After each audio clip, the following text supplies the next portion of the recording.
প্রতিষ্ঠানে কর্মকর্তা। মূলত ব্যাপারটা আমরা যতটুকু বুঝতে পেরেছি যে জুলাই বিপ্লবকে ধারণ করে মানুষকে জানানো এবং মানুষকে ইনভলভ করা। এর মধ্যে কয়েকটি ইভেন্ট আমার খুব বেশি পছন্দ হয়েছে, তা হল খেলাধুলা।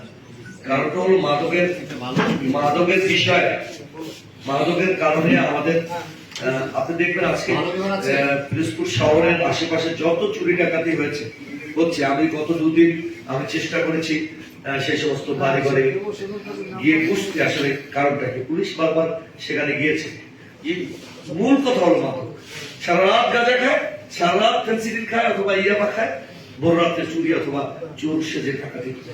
তো সেইখান থেকে এদের খেলার মাঠে ফিরিয়ে আনার জন্য আমরা সবাই যারা বেসরকারি রয়েছি, আমি একটি কলেজের শিক্ষক হিসেবে আমি বলতে পারি এই জায়গাগুলো স্কুল কলেজকে ইনভলভ করবে বেশি বেশি করে, তাহলে আমরা রেজাল্টটা খুব ভালো পাবো।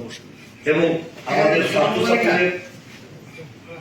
ছাত্রছাত্রীদের এই এক মাস যদি আমরা এই কার্যক্রমের মধ্যে অন্তর্ভুক্ত করতে পারি, তাহলে দেখা যাবে যে এই যে চিন্তা চেতনা নিয়ে বর্তমান সরকার এই কাজগুলো করেছে সেগুলো আমরা সমাধান করতে পারবো।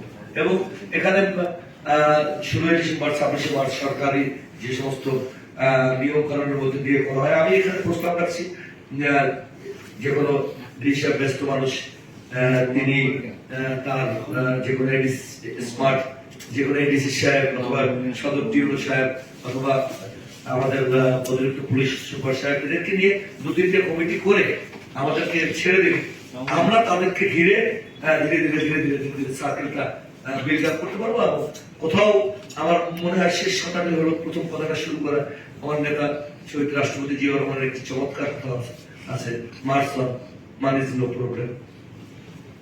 তিনি বলছেন যে ভালো কাজের জন্য টাকা কোনো সমস্যা নয়, অর্থাৎ টাকা কোনো সমস্যা নয়। আমি এটা বিশ্বাস করি, ভালো কাজটা শুরু করলে হবে, ইনশাআল্লাহ আমরা পারবো।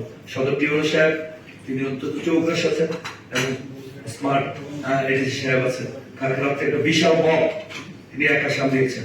অনেকে নারী নেতৃত্ব হিসাবে মনে করবেন, কিন্তু সাহসী মানুষ।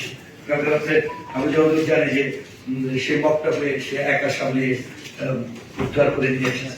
তো অর্থাৎ ভালো অফিসার আছে, আমরা তাদেরকে ঘিরে কাজ করবো ইনশাআল্লাহ। ধন্যবাদ।